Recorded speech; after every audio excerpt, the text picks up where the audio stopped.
L'Union africaine a demandé la suspension de la proclamation des résultats définitifs en RDC. Paul Kagame cherche-t-il un prétexte pour déclencher la guerre? Écoutons l'analyse de Luc Michel, géopoliticien, à ce sujet. C'est très simple, donc il y a un lobby pro-occidental qui contrôle la présidence de l'Union africaine actuellement, c'est Kagame. Kagame, c'est un agent occidental. Il a fait de son pays le porte-avions des États-Unis dans la région des Grands Lacs depuis 1995. Il a défrancisé le Rwanda, il l'a fait adhérer au Commonwealth et il est le grand déstabilisateur et du Burundi et de la RDC. Il est malheureusement encore pour quelques jours à la tête de l'Union africaine et c'est le dernier mauvais coup qu'il fait à l'Afrique. Il a commencé par instiguer la SADC, qui est l'Union régionale des pays d'Afrique australe dont le Rwanda fait partie avec le Congo. Il est actuellement de la même façon, il abrite des camps terroristes qui font des frappes terroristes au Burundi. Et à la SADC, il a commencé par créer un lobby contestant les résultats, contestant Tshisekedi, puisque maintenant la campagne est une campagne anti-Tshisekedi et pas anti-Kabila. Et il a donc soutenu Fayoulou. Il a été combattu par l'Afrique du Sud, qui a d'autres intérêts, mais il est soutenu dans la région par l'Angola et par le Quai d'Orsay.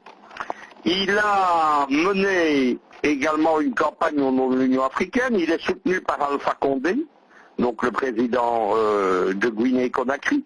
Ce sont des personnages qui ont un poids considérable parce qu'Alpha Condé a été président de l'Union africaine et lui est encore en place. Pour comprendre qui c'est, moi j'ai publié tout ça, mais on ne va pas revenir là-dessus, mais il y a les preuves de 25 ans de collaboration, notamment avec les réseaux coloniaux belges dans la région des Grands Lacs, qui ont été définis par le journal belge Le Vif l'Express, c'est l'édition belge de l'Express, c'est pas moi qui dis ça, c'est un des piliers de la presse du système belge. Eux parlent d'une France-Afrique à la belge pour ces réseaux, et en collaboration avec eux, avec la Grande-Bretagne et avec les États-Unis, Kagame a participé à toutes les déstabilisations. Il termine une présidence de l'Union africaine sans gloire. Tous ses plans de réforme n'ont pas marché. Il allait faire une super Union africaine sur le modèle de l'Union européenne. Ça n'a pas marché, évidemment. Et il termine par un dernier mauvais coup. Il faut rappeler quelque chose, ce n'est pas la première fois, puisque il y a quelques mois, il a tenu à Paris, avec Macron et le président angolais Lourenço, une réunion qui voulait justement régler le compte de la RDC, sans participant d'un représentant congolais. Le ministre congolais de l'information, Lambert Mende, à l'époque a répondu que c'était une espèce de nouvelle conférence de Berlin en 1885, où on avait décidé du sort de l'Afrique sans les Africains.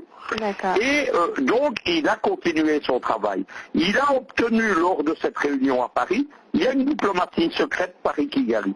Il s'est réconcilié avec Macron et il a obtenu, après sa présidence donc, de l'Union africaine, il a obtenu un poste international influent. C'est la présidence de l'Organisation internationale de la francophonie par la ministre des Affaires étrangères du Rwanda. C'est une dame comme le régime Kagame qui est anti-française, qui a contribué à la fin du français au Rwanda.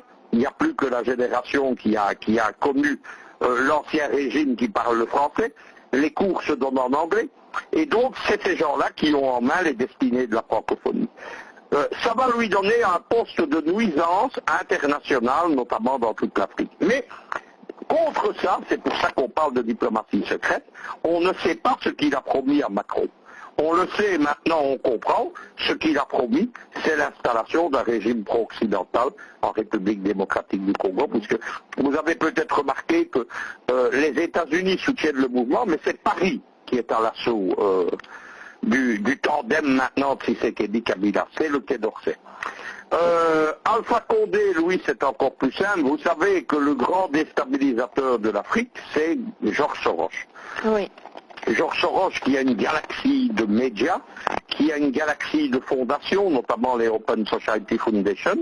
Il a 2 adjoints puissants, le milliardaire anglo-saoudien, mais il a un passeport britannique, Mo Ibrahim, qui est spécialisé dans les médias, les instituts de sondage, etc.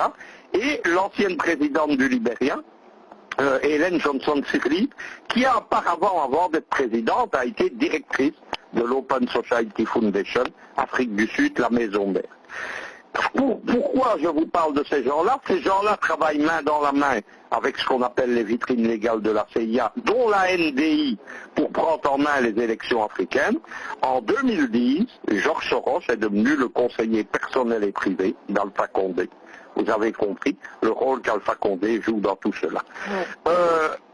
Kagame, en utilisant, en abusant de sa position de président de l'Union africaine, il a entraîné d'autres personnalités qui ne participent pas à ce complot, mais qui se sont laissés entraîner. Il y a quelques présidents, il y a le président de la Commission de l'Union africaine, etc. Et donc, il tente le tout pour le tout, c'est d'empêcher la proclamation des résultats et d'arriver à ce que veut l'ONU, c'est-à-dire le Conseil de sécurité inspiré de nouveau par Paris et les Belges, qui siègent au Conseil de sécurité comme membre non permanent depuis le 1er janvier, un recomptage des voix. Le but de tout ça, c'est plonger le pays dans le chaos. Et ces gens sont prêts à tout, y compris l'annulation de l'élection, pour que la solution Kabila-Tshisekedi ne fonctionne pas. Voilà ce qui est en train de se passer. Vous avez pu remarquer évidemment que toute la presse occidentale, le Monde Afrique, la Libre Afrique, etc., ce matin salue l'Union africaine qui serait parvenue à la maturité politique, etc. Non simplement, l'Union africaine, elle prouve qu'elle est contaminée par sa fréquentation de l'Union européenne, des Nations Unies, etc. Qu'elle ne joue pas la cause du panafricanisme, mais qu'elle joue la cause de ce que moi j'appelle la recolonisation.